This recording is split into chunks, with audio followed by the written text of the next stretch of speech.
I hear for-profit prisons, it seems like that should be an oxymoron. The idea that people are making money off of imprisoning Americans is always shocking to me. And now there's an even more shocking story because people are going to be making money off of imprisoning non-Americans or detainees in Florida. When you look at the kind of money that's being made right now by private prisons, you see there are 200+ prison facilities around this country, 150,000 beds, and $5 billion, that's a B, $5 billion in profit each year off of prisons. It's just a shocking number when you hear that. Brave New Foundation is an amazing group of people, and what they've done is they put together a film about the idea of building a detention facility in Pembroke Pines, Florida. Let's take a look at this.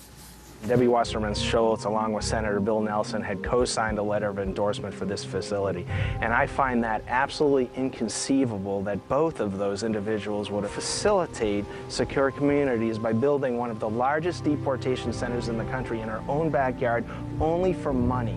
I mean, it's evident that we're not supporting this prison. The politicians are supporting this. They keep saying and they keep announcing that the residents supporting this. How can they say that if 98% were against it? When you see something like that, it does give you pause. Of course, I'm going to have some questions about, what the alternatives are, because when you see a private prison, you know that there's a need for detention. When you see the immigration laws, when you know what's going on the borders, when you know what's going on in a state like Florida. So what we've done is we brought the producer of this piece, Axel Caballero, in. Axel, thanks for being on the Young Turks today. Thanks for having me. Take us through this a little bit. Right now, because I do come at this and I think, all right, I understand why people in Pembroke Pines wouldn't want this. Nobody wants a prison in their backyard. It brings down the value of homes. It sort of puts a little bit of a stain on a neighborhood. What are the alternatives to doing something like this? Well, first, what we have to see is what's going on in Florida, what's going on in Pembroke Pines and Southwest Ranches. When we found out about this story, the community itself has been fighting against its detention facility for a long time. They've been voicing their opposition. They know that it's both detrimental for the community as well as a moral issue, particularly because they're seeing how these corporations, Corrections Corporation of America and the GEO Group, have gone into Florida and bombarded the legislature with money and the public officials with money, and they see this as something affecting them. And so what they want first and foremost is to cancel this out, to have a real approach, a real public policy discussion as opposed to a money discussion. I understand that. Okay, so let's say I'm going to be a devil's advocate here. I'm going to say, look, Alex, we got to put these people somewhere. This company's coming in. They're going to create jobs. They're going to build this detention facility that we need because of our immigration laws, and we are detaining people, and we have an influx of, you know the story.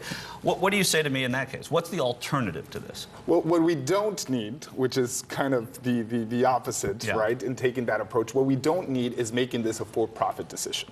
When we have CCA profiting $150, $200 a night per inmate, every single night, there's a motive to incarcerate. Yeah. This is not an immigration policy. This is a money-making machine. And so that's what we have to stop first. Stop the money-making machine, and then an economic issue. This is an immigration issue, and that is the main distinction here. What ICE needs to do, and Department of Homeland Security, when securing these contracts, is they have to see what is impacting in the immigration debate, not what is impacting the pockets of these CEOs. Right. So tell me then, so Debbie Wasserman Schultz, we like her. She's a friend of the Young Turks. This is the first ill word I've heard spoken of her in circles of people that I know. She is, of course, getting money from CCA, and she says, this is my district, this will create some jobs, it's a detention facility.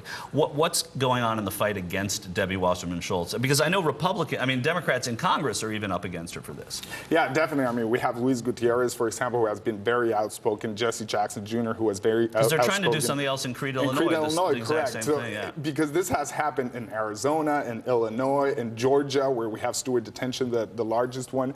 And we expect this from Republicans, right? Because they have received over $400,000, the Republican Party in Florida, from CCA and from the lobby group from private prisons.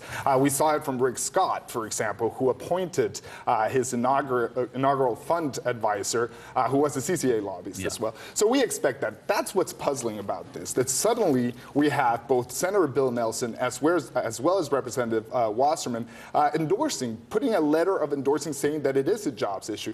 But that's what's puzzling about it, because there is an immigration undertone. When we have the president, when we have the Democratic Party going out there and speaking vehemently about immigration, and then we have Debbie Wasserman putting out a letter of endorsement for a facility that's going to make money off of immigrant detentions, that's what's puzzling about it, and that's why we're calling for a particular petition for Debbie Wasserman to say no to CCA. And how's that going? Just let us know how it's working. Well, we've made multiple calls to her office. The community in itself, 98% of the community has expressed their opposition. That's another part of it.